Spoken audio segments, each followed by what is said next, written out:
Oh man, top of the morning, man. Salute to everybody, man. Top of the morning, top of the top.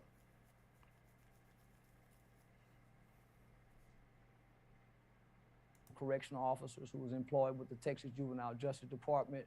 And then I work with the Public Defender's Office and partner with criminal defense mitigation specialists on sometime helping young people who've committed capital murder or murder. And I come in and I help explain the mitigating factors or the mitigating circumstances that would deem this child or this young person to be given a second chance in life. Oh, I see. So were you raised by both parents? Were both parents in your home growing up? No, sir. I'm the product of what I like to call the typical traditional African American home, the single parent home, right? Yeah. 73% of African American homes in this household are headed by single Black mothers, and so I'm the product of that, right? I'm the product of a mother who was a teenage mother, but she had the ambition, she had the wherewithal, she had the tenacity to will herself out of impoverished conditions and raise her two boys in what I would like to say the backbone of America, which is that middle class uh, uh, upbringing, that middle class lifestyle. So my mother landed a job at General Motors in the early 80s. Yeah. And I can vividly remember our lives changing from living in an apartment complex to having a home, and me and my brother having our own rooms, and living what I like to say a pretty productive life. A mother who was God fearing, who tried to instill good morals and good values into her two boys. But back during that time, I was born in '77, so the '80s, there was somewhat of a stigma to single mothers, and then there was not a lot of help for single mothers. And so my mother was the backbone of our family. My grandfather is a military guy who migrated out of East Texas to Fort Worth, Texas, by way of the Air Force. He's the oldest of 17 children. His mother is a lady by the name of Lucille Helton. She was a slave. She was the property of the White Sloan Plantation. And so that's where we get our last name from. My father's name was Freddie White. He joined the Air Force, came to Fort Worth, and most of his brothers migrated to Fort Worth. When you say He that, met my when you say Go your ahead. mother was a God-fearing woman, what does that mean? I've never seen a man come out of my mother's bedroom.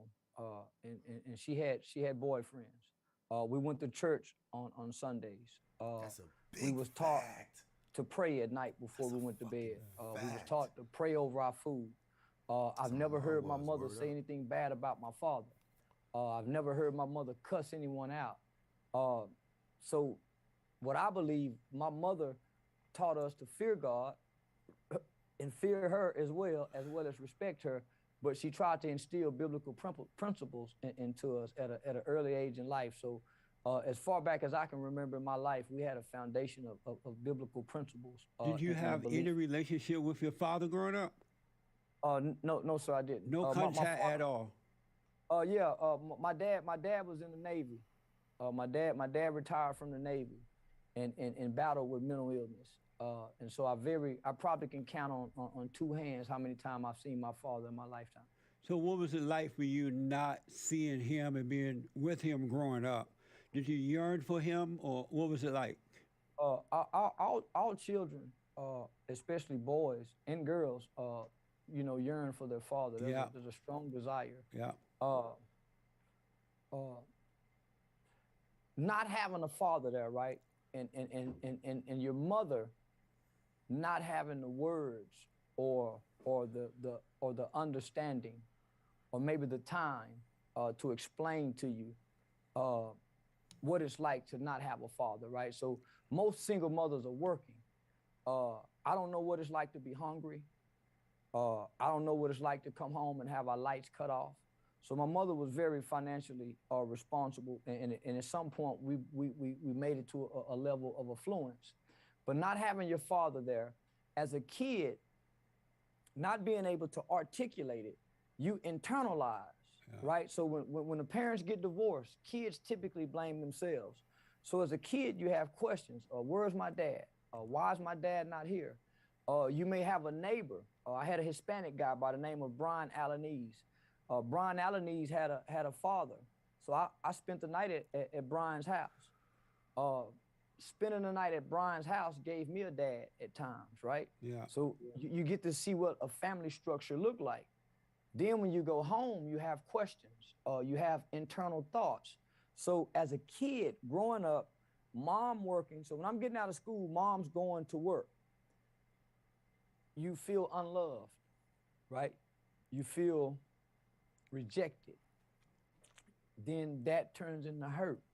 So there's a pain that just simply revolves around the fact of a These are all father being facts, yeah. absent, that this kid is Facts. feeling, right? He can't articulate it, right? No one's sitting him down and he's not going through counseling. So that's where the behavior begins to transpire, right?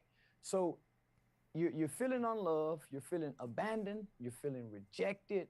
That hurt begins to turn into anger, but the anger is just a smokescreen, Yeah. right? You really want, so as a young man, I got all these emotions inside of me. And so when I get to school, I got the PE coach, I got the math teacher, or I got the school police officer.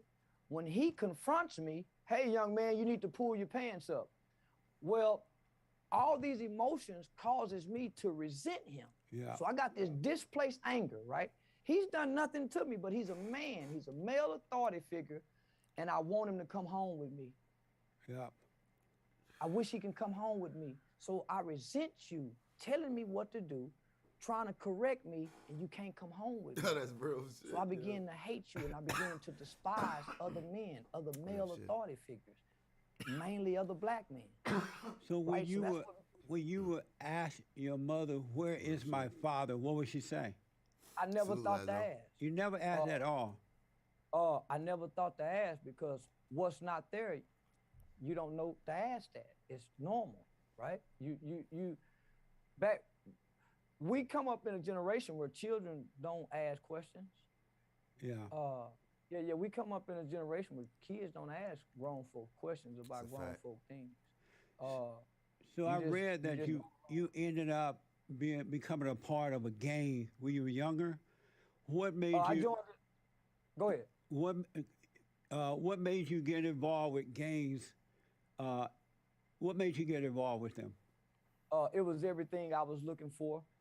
Coming from a single parent home, never been spanked by a man, never been disciplined by a man, never been corrected by a man, never been hugged by a man, never had a man say I'm proud of you, never heard a man. Hey, yo, I'm gonna stop right there. I'm gonna tell you something real, right? Where my mic at? My shit up? I can turn it over here too. So, like, yo, what I like about it is, see, look, the thing about me, yo, it's a lot of things people say, but the way they might say it is not liked because it's not comfortable. And that's what makes me different, because sometimes I don't know who I am unless I'm uncomfortable.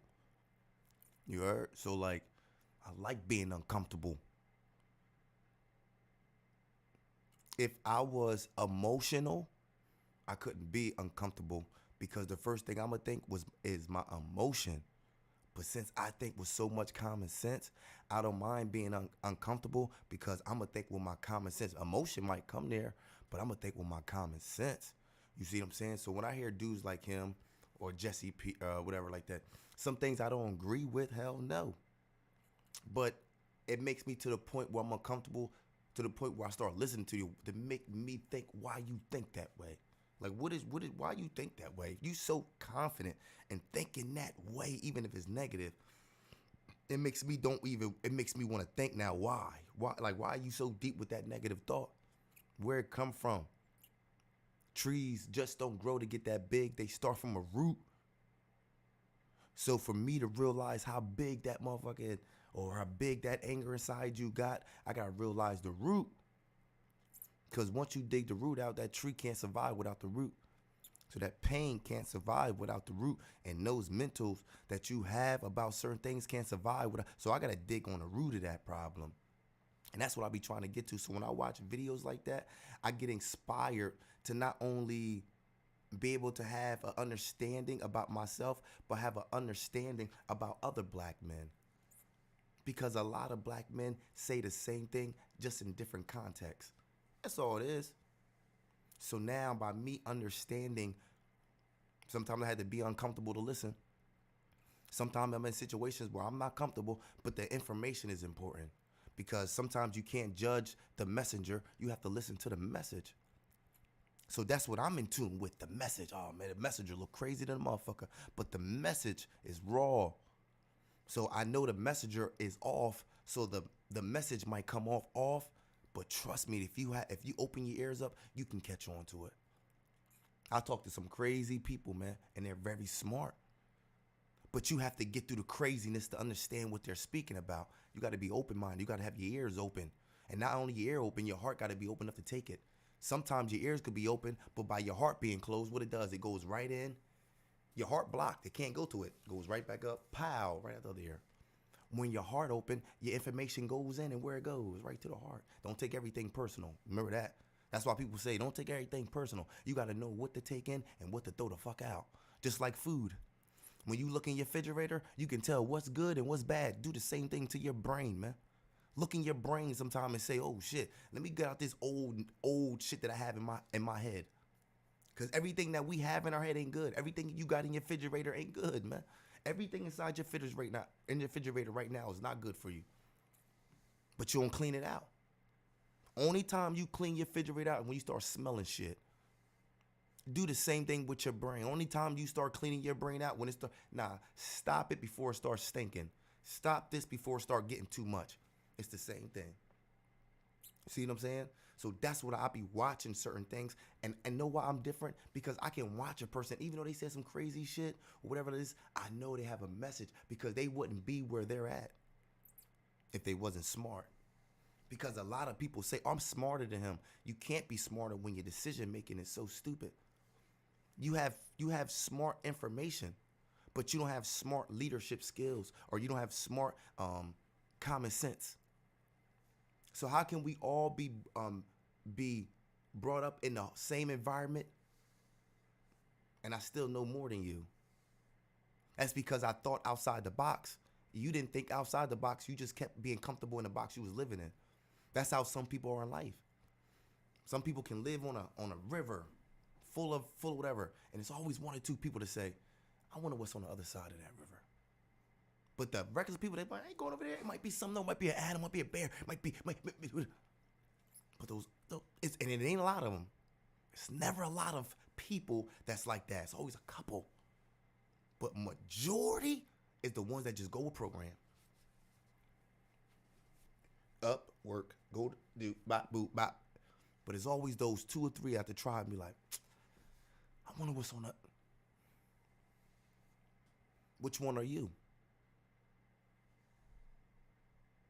And say I love you. So the older guys in the game gave me the affirmation that I sought to have from a father figure. Did you know at the time you were doing it because you were looking for the love of a father? No. You talking about a child with an undeveloped brain. They don't know what the fuck they doing. Yeah, you talking about an undeveloped brain kid. Everything that a kid does is all impulsiveness, right? Based on what they feel or what their friends are doing. I just wanted to belong. It wasn't a matter, when you're going through what you're going through as a kid, you don't know I'm doing this because dad not there. Right. You just know you feel something. Yeah. You just know you was born into a condition. You was born into a situation where your dad's not around. You don't know that's not normal. So I met a kid, go ahead. I met a kid once before here recently, and he's had both his mom and his dad. And so I asked him, hey, what's it like to have both your mom and your dad? Yeah. He couldn't understand what I was saying because he don't know what it's like not to have.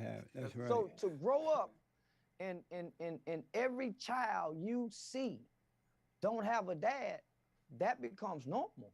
It's the guy, it's the house with the dad that everybody say, hey man, they got a dad over there. So you don't know until you grow up and you can look at your life and assess your life where you can start connecting the dots. But when you're a kid, it's your environment, it's the conditions, it's your nurture, the foundation of your home life dictates what you're gonna go outside and become. It's At that interesting. moment, It's interesting in that your mother brought you out of poverty, or and bought a home. She got a job, and you and your brother ended up with your own rooms and everything. And yet, that wasn't enough for you, because I read well, let me that just say you this. decided to run away from home and go on a crime spree, which led you to murder definition, at yeah. 14 and go to prison and all that. So it's interesting how Well, I've that never, still, I've never been to prison. I mean, So let jail me just say this. to jail, right? I went to juvenile. I went to a boys' home. Oh, okay. Let me just say this. Okay. Culture, right? Culture is way more influential, way more powerful than home life, upbringing. Let me give you an example. There was a time when black people hung from trees, and there was white people standing in the crowd saying, I don't agree with that. But they wasn't gonna speak out because culturally it was okay to hang niggas. There was a time when white people said it was laughed okay too. to enslave black people. But there was a part of the people that says, no, that's not right. Yeah. But culture says we're gonna do it. So you put your head down based off what you was raised. But overall, the culture influences it all, right? That's why culture is Shit so lagging? strong and so impactful. Can't be, because So here I am. it's his stuff. I'm my man born into a culture that goes against what my mother teaches us. Yeah. I'm born where my culture, I got my mom saying, you need to go to work. I got an uncle who I see on a regular basis by way of being family members. He a pimp. I got a grandfather who sell drugs. I got another uncle who sell drugs. When I look across the street, I got another neighbor, he's getting out of jail for robbery. My cousin. So when I come inside and I cut my television on, I'm born in 1977. Think about the culture then.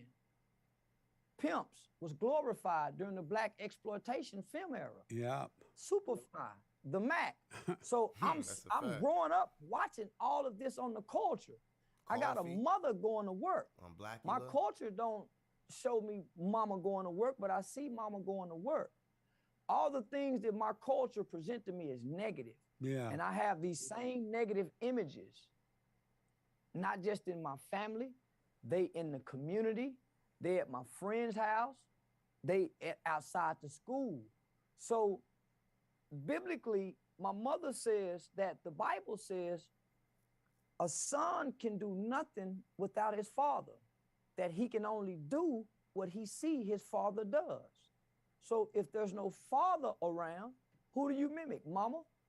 So I know a lot of young boys who didn't have no uncles, didn't have no brothers, didn't have no male cousins. So they was the little boy sitting down peeing outside when we were standing up peeing. It's a fact. So I seen a whole lot of little boys who was mimicking mama. Yeah. So they sat down and pee until they went to school. Yeah. So I That's had a uncles fact. and mimic, right? So Confucius said, It's a fact. he who controls images controls minds. My little mind was being controlled based on me being young with a young, impressionable mind. So it's not that I went against my mother. I have a culture. You got NWA, fuck the police. So all of this is being pushed upon us as children culturally. Yeah. Boys in the hood, menace to society. They take away the Cosby Show. They take away a different world. So culturally, man, all the negative images is being propagated to me. So I literally grew up believing that men, for one, don't work, because I never seen a man get up and go to work. I grew up believing that men went to prison and went to jail. So I aspired to be a man. How do you become a man? You got to Amazing. go to jail, nigga. So I want to be a man. That's I heard you amazing. saying, Mama, you're a woman, but I want to be a man. That's a, Yeah. you a woman. So, You gonna speak that? you know, I female set out to shit. be a man. Yeah. I wanted to ask, so is it true that at age 14 you killed someone? I ain't killed nobody, but yeah, we killed somebody. In the state of Texas, if one person pulled the trigger, all four of y'all did it. Yeah. Morally and ethically, if you participate in something and it's wrong, So, you've done wrong. so what was So it I like do at take the time knowing that all four of you, whomever, had shot and killed someone? What was that when you, at the time when you thought about it after it was done? What was it like for you to reflect on that as a 14-year-old? It was funny. It was funny. It was funny. If I got a toothache and I got a real bad toothache, I don't care about your headache. So I'm in pain as a kid. I can't tell you why I'm in pain, but man, I'm in pain. And so my pain have evolved into anger. So I got displaced anger. We didn't have no remorse for what we did when we done it. Facts. We don't understand what we did. Yeah. A 14-year-old don't understand. They know they done something wrong. They know they killed somebody, but to understand the ramifications and the reasoning, there's no way a kid can do that. That's facts. So when you were hurt someone, did it ease your pain? Facts. No, hurt people, but Yeah. hurting people don't take away your hurt. Nah, it You doesn't. just hurt other people. Or it makes it worse. No, it don't. You're as a kid, you can't process this. You're trying to ask logical questions for a kid to give answers to an adult when the brain process, all the medical, all the data, all the science and research that we have in this country says the human brain does not develop to at or around age 25. That's why the say insurance 23. rates don't go down till after 25. So they got this information. Yeah, So 25. when you got a kid that done grew up in a single parent home, just take me for instance. I've never been abused, hadn't been molested, never seen my mama get beat up, didn't grow up in a violent neighborhood. My mother wasn't on drugs. So I just grew up without a father, Yeah. right? But I had a loving mother who instilled right and wrong, morals and values, but she had to go to work. And she provided a great home life for us, right? But she had to go to work. So when I was getting out of school, my mother was going to work.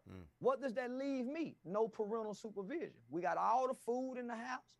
So my mother saying, That's a fact. leave your homework out. When I come home, I'm checking your That's how homework. my mom was, yo. I'm calling at such and such time. So we knew what time my mother breaks were. Mhm. I got an older brother who a couple years older than me. They're gonna get in trouble. Boys are gonna be boys. Kids are gonna be kids. Teenagers are gonna be teenagers. The element of all of this is not the single mother. It's the village. It don't take a mother and a father to raise a child. It takes a village to raise does. a child. So when We you keep were, saying, what about the mother and the father? What about the village? how long were you in juvenile? Keep going back I to the spent jail right at shit. 7 years from the age 14 to 21. Best time of my life.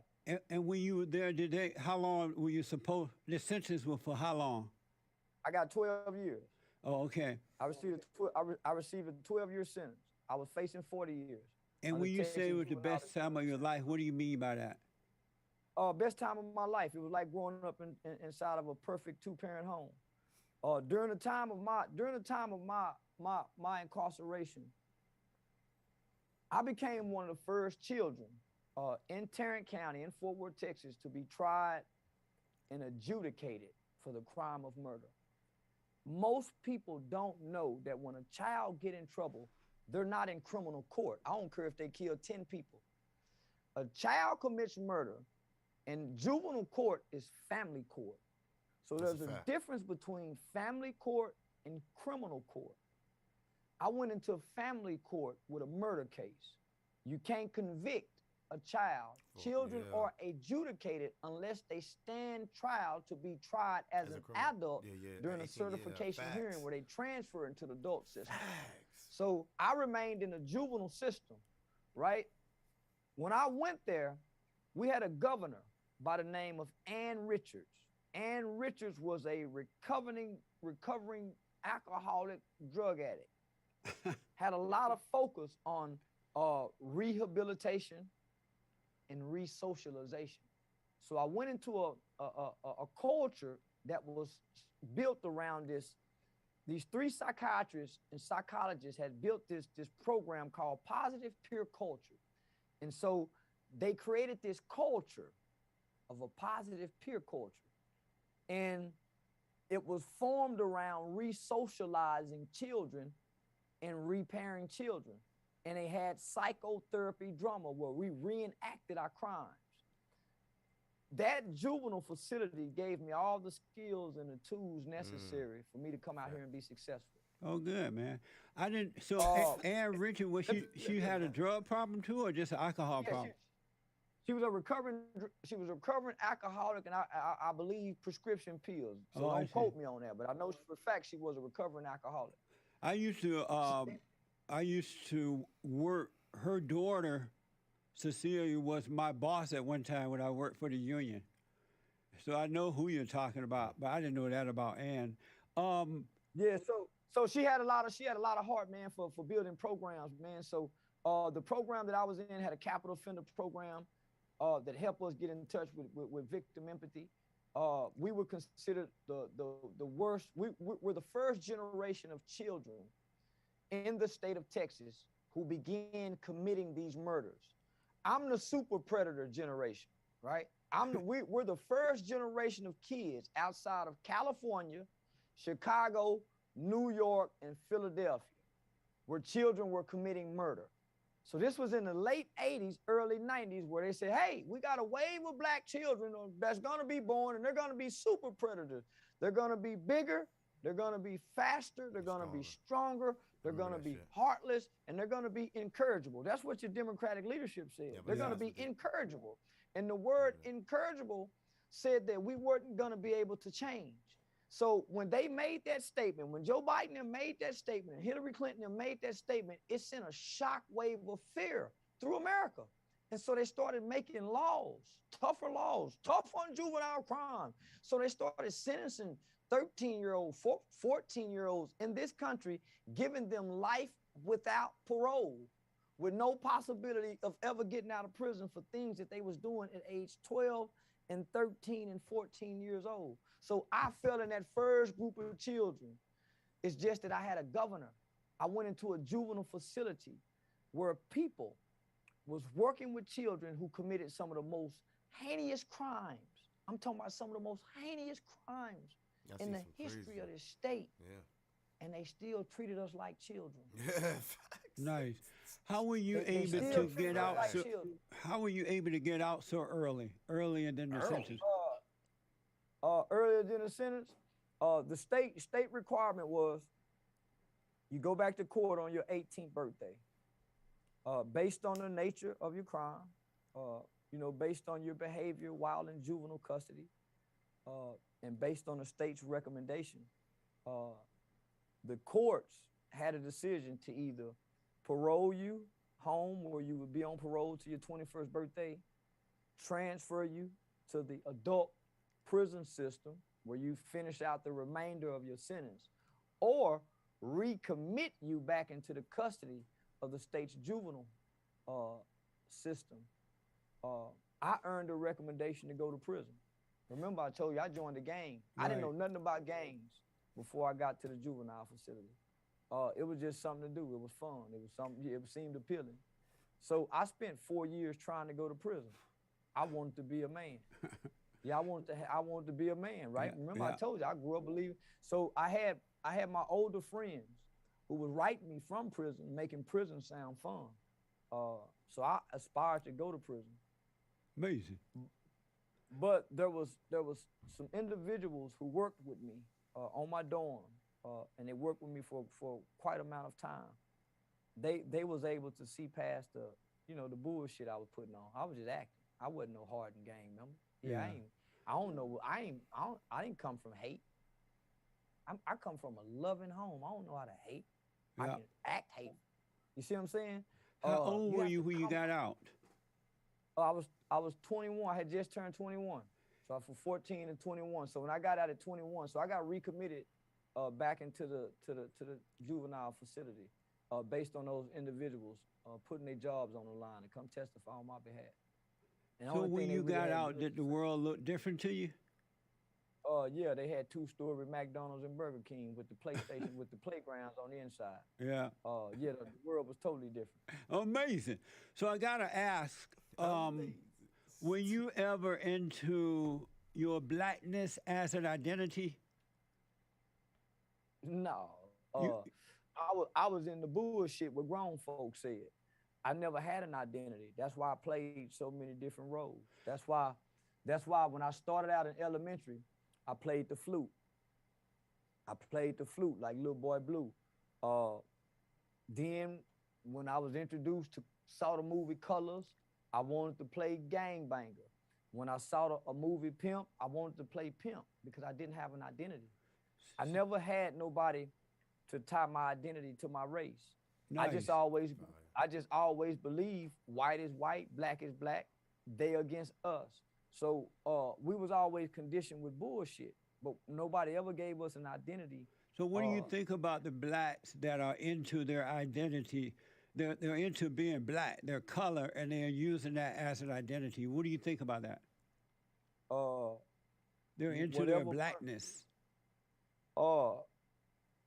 Whatever a person identify with, it don't bother me. I identify with what's right, but I relate to what's black. I don't eat white people cooking. They don't cook Salute, like me. Felix. They don't season their food like me. White people don't put grease in their hair. So You think have it's to okay try to be into your into your blackness? Is that the right way to live? Yeah, why wouldn't it be? White people into they white, Mexicans into they Mexican, Chinese into they Chinese. But does it make it right though? Yes. Yeah, make it right. In Why what wouldn't way? you? Culture. What you mean? Everybody else is into theirs. Why wouldn't we be in ours? Shit, Well- you talking about why? Listen, I ain't with that Dr. King shit. Everywhere I went and I'm all black, nigga, I ain't getting treated like the niggas go treat me. But listen, you better identify with your black. And why? What you mean why? Everybody else identify with your black. I know, Hey, but look does at that make it black guy. right because everyone else doing it? Listen, Hey, yo, red Felix, you hear birds this shit, identify Felix? with red birds. Blue birds identify with blue birds. Zebras identify as zebras. How you Amazing. go not identify Amazing. what you are? Nature. You didn't get to pick this? Did you ever hate white people? Yeah. And do you still hate them? But nothing. No, I didn't hate them then. It was just a thought. That's Because that's what you hear. And how did you see white people at the time that you hated them? What made you hate them? Listening to bullshit as a kid. Same reason white people fear black people. Listening to Facts. they bullshit ass uncles and granddaddies. We don't get to know one another until we grow up and start going to school, going to college, getting our own jobs. But in the beginning, we sitting around at Christmas, hearing our uncles say some racist shit, hearing our racist granddaddy say some shit. White people sitting around hearing racist shit, black folks sitting around hearing prejudice shit. Ain't no vice versa. So what happens is children mimic what they see Yeah. and repeat what they hear, whether it's right or wrong. So even a little white kid, nigger, he don't know what the fuck he's saying. Same with the little black boy. I got a racist teacher. You don't know racism. Most black people don't know racism because racism is so hidden in the fabrics of this country. You don't know it's there, motherfucker, but it's there. How did you It's so overcome hidden. hated whites? That shit is real. Oh, I started fucking white girls at an early age. Yeah, I started What fucking the- on white girls at early. I ain't bullshit. My mama moved. Listen, I'm one of the first niggas to live among white folks in the 80s. My mama moved us to Pantego, a notoriously known all-white community. Yeah, I went out there and realized white girl like niggas. Yeah, fuck you. Yeah, my mama them say, my mama, my grandmama them say, hey, listen, they not racist, but a black woman's biggest fear, if we move around white people, the white girls go holler rape. We done seen what happened to Emmett Till and every other nigga that liked to chasing that white girl cock. So no, man. Oh shit, no, man. Once I went to fucking on white girls, ain't nowhere in the world I can hate white people good at white girl pussy. Is. So what do you think about this war that's going on between the blacks and the whites today? Black Listen, people, it's gonna be over with. I tell niggas all the time, go make a baby with white girl. But, Yeah, yeah, but man, most listen, black and people white think girl- that white people are their enemy today. What do you think They about don't that? think that not after the Kardashian, after keeping up with the Kardashian racism is just about to be over with. But they Yeah, use yeah, it for the everything. mulatto, I got mulatto babies, so I don't know racism. Yeah, yeah, listen, I'm one of the only niggas I know done damn near fucked every race of woman you can think of. I done had loud pussy, Japanese pussy, so Okay. I don't know nothing about racism. Fuck, if that's how you stop racism, fucking, and shit, orgies, parties, but that's how you stop that shit. But the mulattoes is gonna save us. Do you believe The mixed racism breed exists? kids. No, not no more. Not after rap Yo. music and Michael Jordan tennis. I don't know, yo. That was a good one. What he said, the mulattoes. When you think about that, oh, that was a good one. My mind Shoes just. and what's that yellow boy name? Stephen Curry. Do you Not believe racist on racism it. ever existed? Yeah, you know it existed. Man, way they used to bad it, they done niggas. They made niggas. Think about this. They used to have a whole doctrine on how to make a nigger slave. It wasn't no niggas before American slavery. It was Africans and Chinese, but niggas, the Nigger, they was made right here in America. And what do you mean So by yeah, that? racism exists. Well, they got a book on how to make nigger slaves. Once they stopped importing Africans into America, right? Once they stopped, hey, no more import, export Africans. Well, the United States of America told the world, fuck y'all.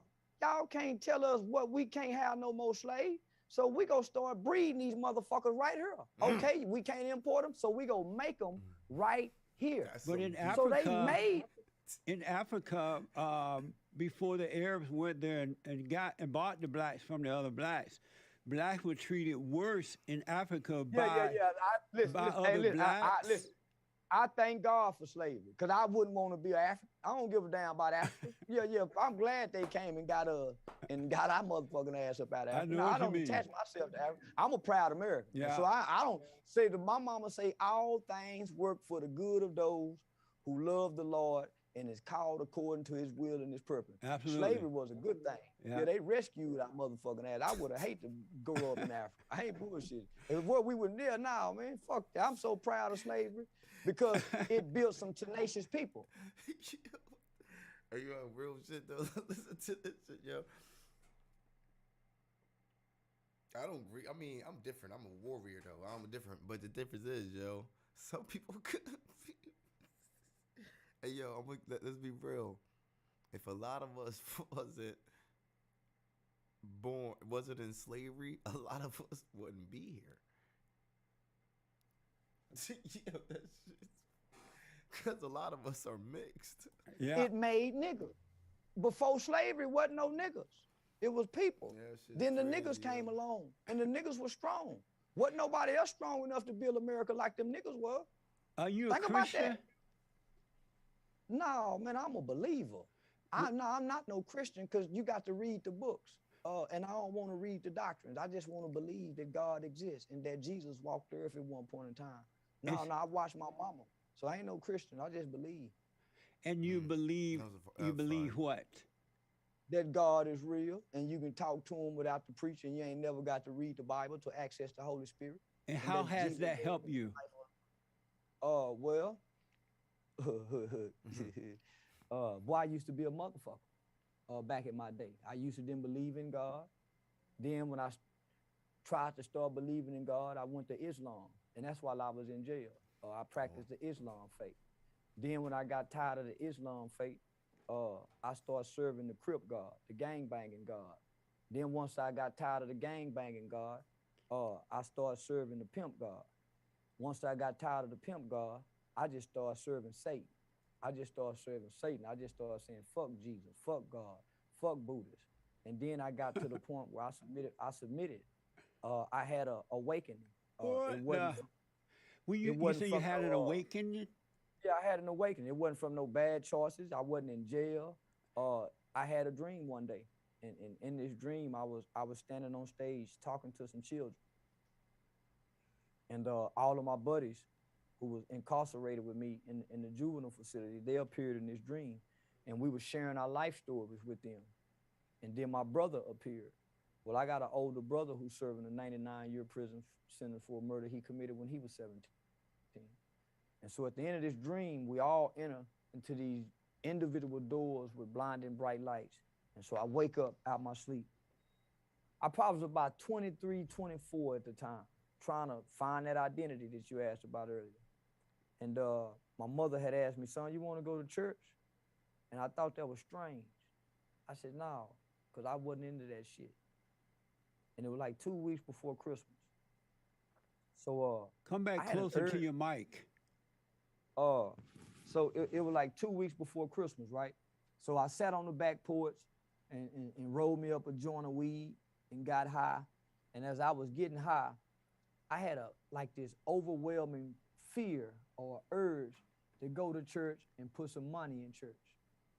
So I went to this church, sat on the back row, and this preacher walked out and he looked at me. First thing I said, well, damn, somebody done told this motherfucker I smell like weed. You need to get out of here. So I sit there. He began to preach about Joseph.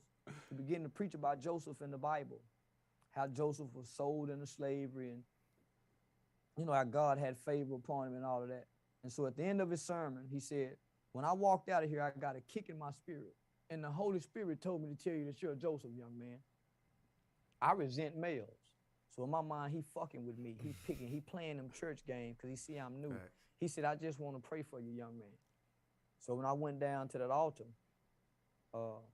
he started kind of recanting that dream to me and say that he see me standing on stage, sharing my life story with children, traveling around the country, impacting governments with my testimony. That man didn't know nothing about my story. So from that moment on, I had a spiritual awakening. And if you fast forward from that moment to now, I live and I've done everything that strange preacher man said that he saw me doing. So do you have perfect peace within? If I don't, I'm gonna smoke some weed, get my dick sucked. What? Yeah. If I don't have perfect peace, I'm gonna do just what every other American do. I'm gonna have me some wine, smoke a cigar, smoke some weed, and fuck. That's what brings peace. A man that can fuck good. Yeah, all that other shit is bullshit. So do you have perfect peace that comes from God? I don't know where it come from. Sometimes it come from common. Not perfect peace. What's perfect peace when you got a wife fucking with you? Yeah, what's perfect peace when you got the kids saying, Daddy, I need this? What's perfect peace, man? Are you married? Perfect peace. Yeah, I'm married. And how many children do you have? Oh, I got 2. Oh, okay. And what is it like being married? Are you married to a white woman? Fuck no. I ain't gonna marry no goddamn white. Why did fuck white bitches? I ain't gonna marry now. And you married to a black woman? Goddamn right. And so what is it like?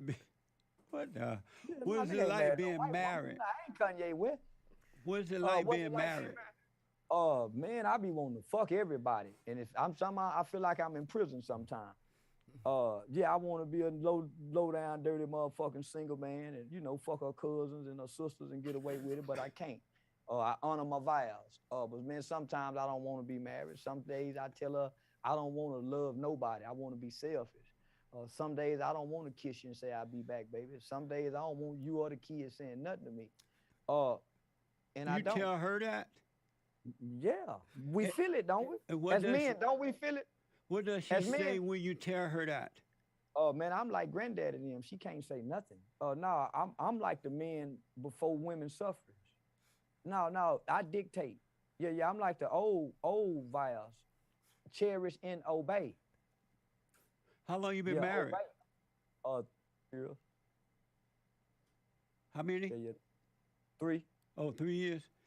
And so your wife is okay with you saying those things to her? I done call her a bitch in the mall before shopping. All right, bitch, don't get embarrassed.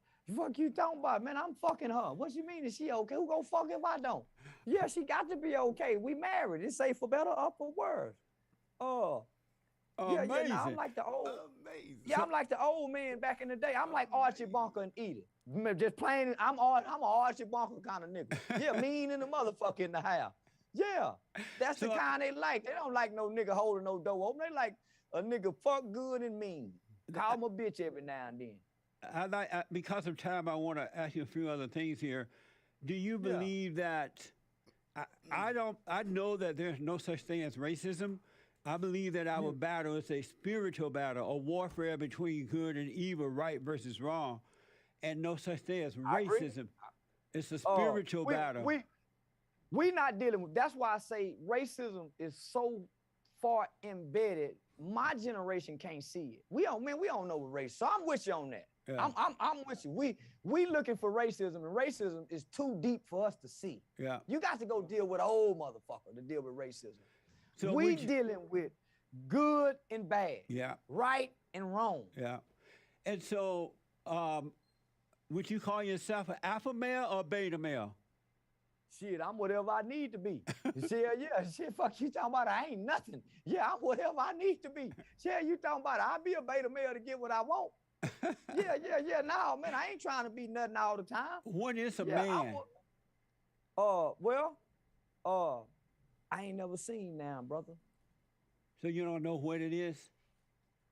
Nah, I was raised by my mama. And what is love? Love is action. And what do you mean by that? Love is what you do. It ain't what you say. Love is about not what you can give, but how much can you take. That was fire. See, most people think, oh, I love you, so I give you this. Nah, motherfucker, I don't give a fuck what you give me. How much can you take from me? How much can you put up with me That's if fire. you love me? See, most people really quit you, homie, at the first sight of a flaw. I may have an issue, and my only issue is I keep doing this same issue. You go get, how much do you love me to put up with that and hope that I can overcome that issue? So I understand what love is. It ain't about what you can give me, it's about what you can take. I don't have a problem. My love is about use. When you go to misusing me, that's when you don't love me, but you can use me and love me. It's when you misuse me when I think you don't love me, because if you misuse me, you'll start abusing me. But if we're in a relationship, if we're in a partnership, if we're in a friendship, our ability to grow with one another is our ability to use one another. So Just do you don't love miss- all people? Hell no. You don't No, love listen, all people? No, man, I don't love no gang banging motherfuckers shooting up my neighborhood. I don't love gang members. But why not? They can't help it because they are in anger too. They can't understand what they're doing because they didn't have a father to guide you them. ain't Why never- don't you love them? You ain't never heard me say no shit like that. You ain't never heard me say I went out and killed somebody because I ain't have no fault. Well, you just said because you were looking for Goddamn that. lie. I didn't say we killed nobody because we were looking for nothing. No, I'm I talking told about you. joining. I told. I'm talking I about told joining a you. gang and things I like told that. you. I told you as a kid. I didn't know I was looking for no daddy. I didn't know I was out doing this. But they don't either. Well, this is what I'm saying. I was willing to pay for my wrong. Right, but do you understand that the other gang members? But do you understand that the other gang members are looking for a father as well, and they don't know it? Listen, it's a whole lot of gang members ain't looking for no goddamn father. Why do you say that? Well, because I know I was in the gang with them. Listen, hold on. You speaking from a stadium way up there in the stands trying to dictate to the players down on the field. You spinning the bullshit narrative, Mr. Peterson. Listen, you trying to spin a narrative of children join gangs, not grown adults with fully functional developed brains. No kid is saying, hey, I'm joining the gang because I'm looking for daddy.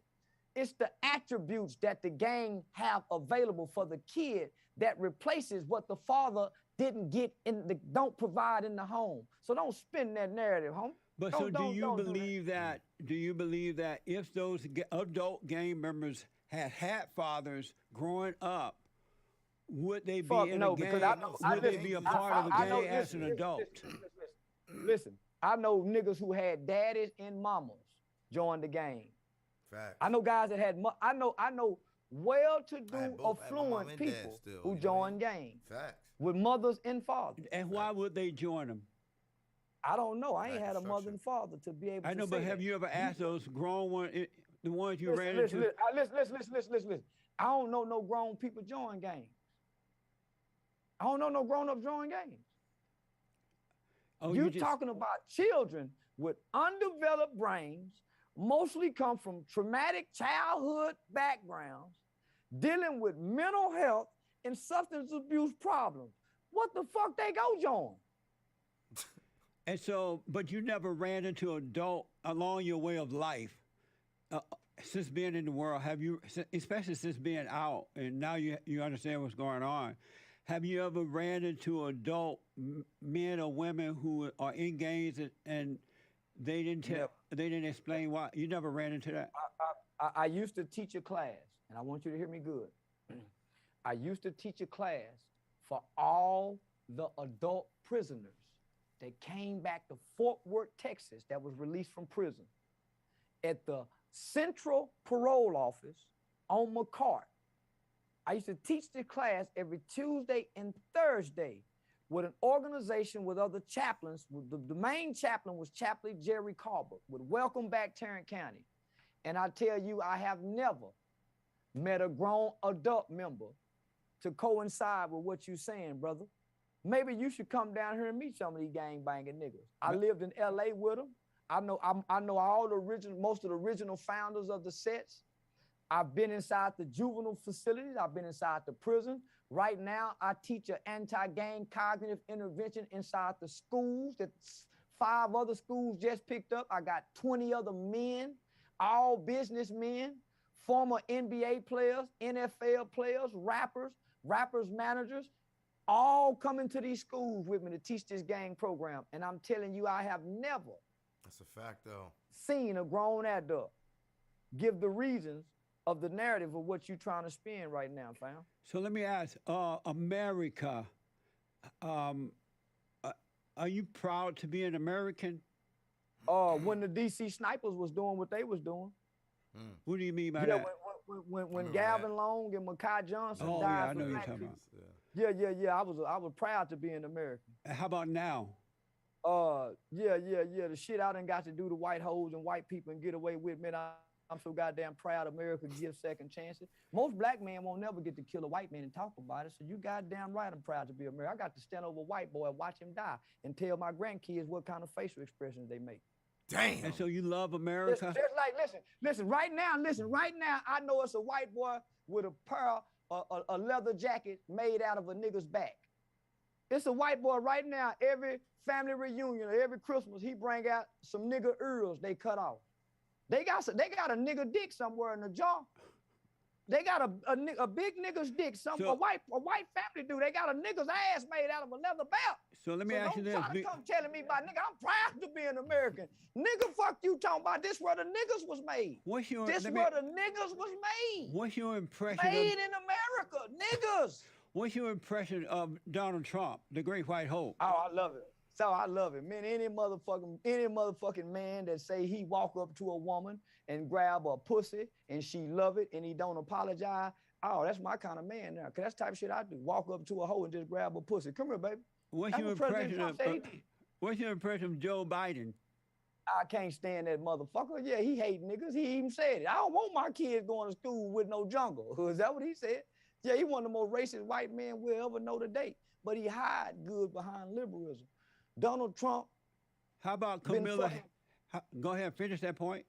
Donald Trump been loving us, and we've been loving him from the 70s, the 80s, the 90s, and the 2000s. I don't know where this new shit come from. We love Donald Trump, my household. Yeah. How about Camilla Harris? Has been around for so long, yo.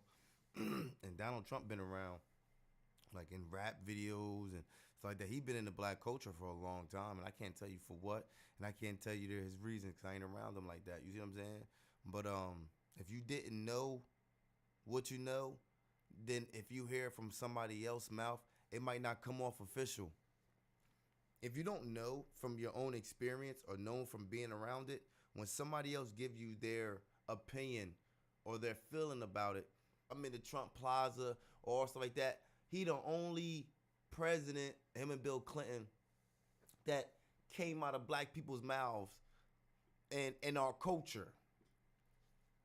But now in a different world we live in, and the way the light is shined on different aspects, it can make you have hate against a person you don't even know because of the narratives people put on something that they don't know nothing about. So if I don't know this person, but I heard about this, I lived around it, whatever. If you didn't live around that person and somebody just told you about that person, you be like, oh shit, he dirty. I'm like, oh nah, I don't know how he live, but I'll be, you know what I mean? Like, so just watch what you hear about the people, because it's their narrative on the situation that they put on it that'll make you have a bet. So always do your own research. That's what I do. Like, I try to do my own research.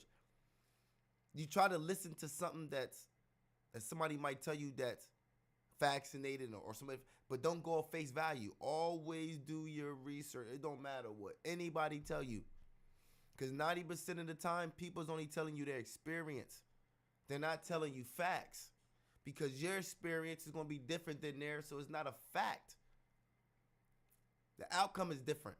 1 + 1 is 2. It's a fact. You can't change that. But the experience can change. So yes, if you hang this thing up, it can, but you can always mess up. You can always put a nail a little bit too far over. So just by doing that, the whole experience is different. It's still up there, but it wasn't up there the exact same way. 1 + 1 do not change, but your experience does. So that's what I'm saying. If you hear something, take that information and build on it. Like, okay, let me learn more about it, because it's intriguing. But I know the person information might not be 100% because they're going off their own. But let me research it so I can get more information, so I can get a better understanding of what they experience or why they saying that, whatever. But you know what I mean. Say That's why we I don't listen like to it. Asian people in the black community. Ain't she Asian? I She think ain't black. she's Canadian. She's half black. Oh yeah. We don't know now black motherfucker from Canada, but Drake. So no, we don't like her. Yeah, we barely like Michelle. What the fuck you talking about? I like Kennedy wife, Jacqueline. Yeah, Barbara Bush. Them my people. Nancy. Yeah, at least Nancy came up with the DARE program. Camilla Harris ain't came up with shit. Yeah. So Man, she played on everybody. yeah. And speaking of Canada, what do you think about the president over there, Prime Minister, declared the emergency on the truck drivers, and now they'll take away all the rights of the people, and now Canada is living on a dictatorship. What do you think about the protests in Canada and the way it's been handled?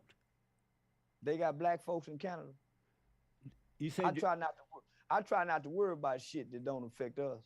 That's a fact. Yeah, all the niggas I know driving trucks still driving trucks. Yeah, fuck Canada. Yeah, fuck what the people going through over there. I ain't neighborly. Yeah, mind your motherfucking business if he over there beating his wife. Yeah. So Have you been keeping up with? Have you been able to? Man, I don't listen. I'm so busy in my community, Mr. Peterson. Oh, Man, I okay. got a program that go in schools. I'm doing youth activism in Atlanta. I'm going to Memphis, where young Dolph was killed, man, working with the kids in the elementary schools over there. Man, I'm submerged in real community work with black children. I can't worry about everybody else. I gotta fix us. I can't worry about if white people racist. I can't worry about if my people fucked up. So I gotta heat this interview up. I gotta put you on the hot seat. So I need you. I don't give a damn. I need you to answer these questions as quickly as possible. I got you. The hot seat. Capitalism or socialism? Capitalism. Do you support abortion? Fuck no. Are you a feminist? Man, no. Yeah, I'm back to, I think a man supposed to be able to whoop his woman. Hell no. I hate feminism. It destroyed America. In one word, describe Camilla Harris. Fraud. Is the Illuminati real? Man, no. Hell no. Is climate change real? Fuck no. They playing on us and playing with us. Does the rapper Lizzo need to lose weight? Man, tell Lisa, ain't nobody fucking her. She need to lose a whole bunch of weight. Much money she got, she need to go to Dr. Miami. Boy, they can make whole fine big as she is. Yeah, no, you know she need to lose weight. Is white She knows she need to lose weight. is white privilege real? No, Yeah, that's yeah. some made up shit. If it is, I need a buddy pass. If heaven exists, will you go there when you die? You goddamn right, I'm going to heaven. I pray every day, God, don't let no hate be in my heart. And if it is, God, remove it. Don't let my hate. Listen, my prayer is not, God, don't let my heart be hardened toward white people. My prayer is, God, don't let my heart be hardened toward my own people. True or false? Straight, white, conservative Christian men are the most hated species on this side of heaven. Now, that big dick shit talking nigga like me, don't nobody hate nobody more than they hate a big dick nigga with no job. He got a felony conviction, but he can fuck everybody woman good. Ain't nobody really mad at the straight conservative white boy, dick little. Thank you for taking the hot seat, man. Tell the folks how to get to your organization and Hey, yo, like,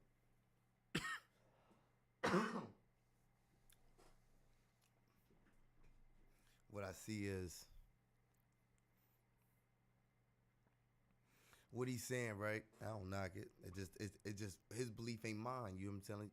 If I could take certain things out of there and you know what I mean? Like, okay, that's real. You know what I mean? I don't follow nobody like that. You see what I'm saying? I just take the information, and if it's good, I take it, and if it's sour, you throw that shit in the trash. You heard? So like, I look at it as what he was saying. That's a lot of things we need to look at, and that's what I'm saying. Like, I don't get into that. I don't get into the politics. I don't get into all that. Part of my soul. I don't get onto that like Canada and Europe and all stuff. My thing is like, yo, we got some real stuff right now. Like, we was like, and so many people in my surroundings, family, friends, that are dying. You know what I'm telling you? And some of them even dying physically. Some of them dying literally mentally. So like, when you see all this stuff going on, only thing in your mind is like, yo, how can you be a help or support or show a foundation to give an example to? I ain't trying to tell you I'm perfect, and I ain't trying to live a perfect life, not at all. But I am trying to live a non-heartless life, a life where I care about other people's feelings. I think about my intentions. I think about how I should approach a situation. Sometimes I think about how can my masculine or sometimes I come off over passionate, but sometimes people don't understand that. So sometimes I even care enough to even lower it, because I don't want to let you think I'm an alpha male to the point where you come scared of me. So the old me didn't give a fuck if you was scared of me or not. It's just like if you was thorough or not. But the other one is like, I don't want a person. Sometimes a person can judge the messenger and that can dictate the message. So if you want to come off as a messenger, sometimes you got to fit that position of balance, or when it comes to dealing with people. You can't be hostile to everybody. You can't be soft to everybody, but you have to be balanced. So you can't just always come at some people a certain way and expect them to know how to deal with you, because people don't even deal with people like you. So not saying you got to make them comfortable, but you have to understand how to get your money. So you have the same way understand how to get your message across. So once you understand how to get your money, based on how you got to be a salesman, do this, then you understand how to deal with people more, because everybody that buy from you don't have the same intentions when they buy. Everybody that come around you don't have the same intentions when they come around you. But if you're open-minded to everybody around you, then maybe you can see their intentions by the way their character is playing, or by the way they're coming off, or the things they're saying, or the things they do. A person might not never recall you, ask what you're doing, but they always call you, ask for a ride. You look at shit like that. A person might never call you to see how you doing, but they always call you ask for something. A person might call you and ask you how you doing, but at the end of the conversation, ask you, yo, bro, you think I can borrow $20? You ever notice they always call you, but at the end of the conversation, always ask you for something? So you have to understand who you're around. You got to see people that just call you to see if you're okay. You got to watch them too, because some of them know the game so good that they know, I mean, they already thinking they play chess. So I gotta get my chess skills even better because I know you're a chess player. So it is what it is, because you thinking 3 moves ahead. So I gotta think fucking 4 or think about your 3. Easy, I gotta think more moves ahead of you, or I gotta think about the moves you're making so I can already prepare for. Because sometimes it's their move, and you already took your move, and now you're looking at your pieces like, damn, I should have. You ever made a move on chess, and now that it's their move, you realize you didn't see something on the board, and now your piece is in jeopardy. And only thing in your minds you hoping for is what? I hope they don't see it. It's the same thing with your flaw. You moving, now it's your move. And now you realize like, oh, I left my knight out there. I didn't even see my knight. I was so focused on my rook, I wasn't even paying attention to my knight. I hope he don't see it. And then you got some people, they're so focused on their piece that they was looking at, while you was moving, they was thinking about their move the whole time. Like, oh, shit. They didn't even see the board because people just focused on moving. They're just focused on that move, that move, that move, that move. Chess, you're not just focused on that move. You're focused on all the pieces because they're all are exposed. The more pieces that get taken from you, the less chance you have winning this game. That's how chess is. The more pieces they take, the less.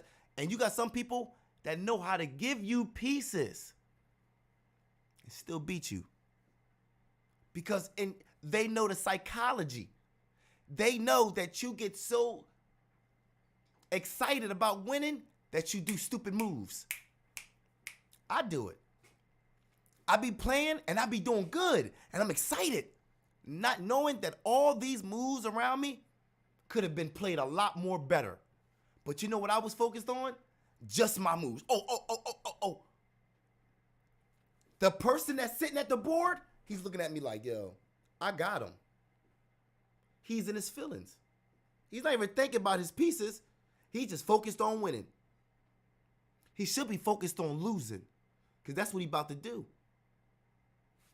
And what happened? Start taking, oh, I didn't even see that piece. Oh, man, I lost my, oh, man. Now game over. Psychology. That's why I like chess. Because it's all about thinking. Chess is all about your moves. How smart you move. That's why you see people take a long time to think. It's the same way in life. Same way in life. That's why they have timers. That's why they have sayings. You think long, you think wrong. Yo, what's up? You got a certain time. It's called pressure. Can you think under pressure and still make a good move? Even though the pressure is under you, can you still, your brain can think enough to make a good move under pressure? That chess is crazy. Because some people under pressure, they'll flip the whole board. They know they're about to lose. So instead of watching themselves lose, they just throw the whole game away. Because they can't visualize themselves losing. And it's just a game. But your brain tells me that's how you are inside. You play out what's in your brain to the world. Chess is a way you can see it. Same way with art. Same way with drawing. Same way with anything if you look that deep on it. So when I look at chess, I think deep of the person I'm playing with. A person you play, he can look crazy as hell. A person can be in a wheelchair. But the brain is not in a wheelchair. The brain is up. This body is off, but this. So that's what I got to watch for. But you're watching the physical. It don't take physical to win chess. Because chess ain't a physical game. Chess is a mind game. So if your mind ain't right, then you ain't gonna better move your pieces right. The pieces is you. It's like putting a whole bunch of your pieces of you on a board. That's why some people get nice chess boards because they take it serious. All they pieces. Your first move can let a person know, he don't know what he's doing. Same way in life. Same way in life. Your first movement to a person that is a lifer, like that is in life, watching another person in life. So we're going by life move by life move. You move your first move in life, I can tell you never played this game before. I can tell your life ain't. That's your first move. That's your first thought. It was the move your pawn and expose your. It's either you got a nice plan or you just don't know how to play. Ain't that the fun part of not knowing? This person could be playing dumb. I'm going to let him think that I'm exposing myself. Let him think that. Soon as you get in there, I've seen it happen. That's why I like the people that play dumb. Same way with life. Oh, I play a little bit. Same way with a millionaire. I got a little bit of money. I ain't got a lot. I got a little bit. Same way with life. I see they never tell you how good they are because they don't believe in talking. They believe in showing you. The same way with people that has a good. I see that shit. I ain't got to tell you I got money. For what? Just challenge me. Just have a money challenge. That's like not a money challenge. Let's go trips or like they ain't gonna tell you. They gonna show you. So I ain't gotta tell you I'm good at chess. Get the pieces. But then you got a people that want to tell you, oh, I'm the best, and they really not good. They only good to the people that doesn't know how to play. Same way with life. You only look good to the people in life that doesn't have a life. But the people that have a life, and when you look at that, you don't look that nice. That's how it is. Same way. So when I break down chess, I break down life the same way. So my pieces is my soul. Like I look at, they're not really, but when he take my pawns is like my soldiers in my life, my soldiers. They protect the real ones. My rook, my castle, my knights, my queen, you know what I mean? My bitch, they protect. These are my, but some people realize that the pawns, even though they can't move as much, they still are there for a reason. Some people just use them as a, you know how some people just put people on the front line to get killed? That's how people sometimes use their pawns. Then some people use their pawns as distractions. And some people use their pawns as setups or barriers. It's so infatuating how you can take these pieces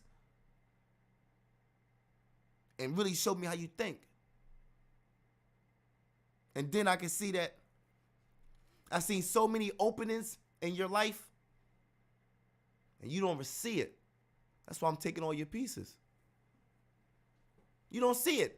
You're watching your own board. You're watching. You're looking at it. You're watching your board. You see your joint. But you know what you're focused on? Your queen. I love those players. I love those players. I love the players that only can play with their queen. Oh, man, that shows me you can't play. Oh, man, that shows me you can't play.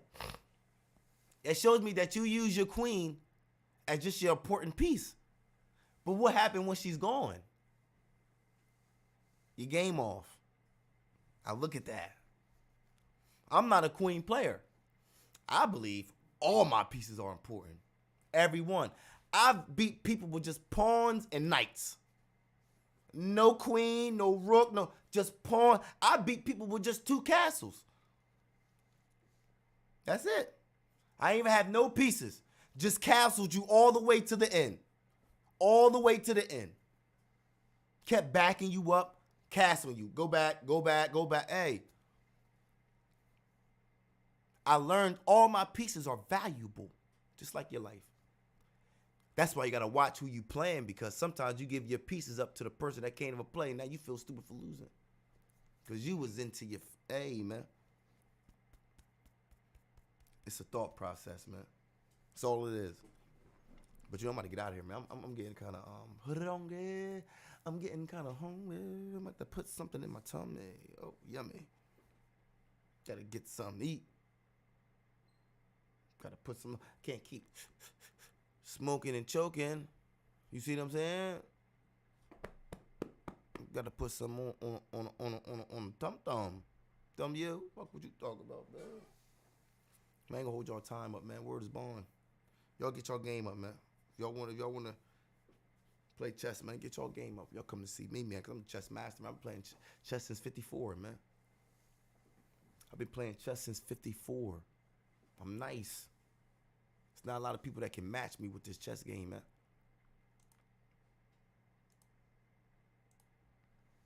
But I want y'all to stay safe. Stay out the way so you're not in the way, man. You know what I'm telling you? Because life is short, man. But your legacy could be long. Live, love, learn, man. Get out the way so you ain't in the way. I'm out of here, man.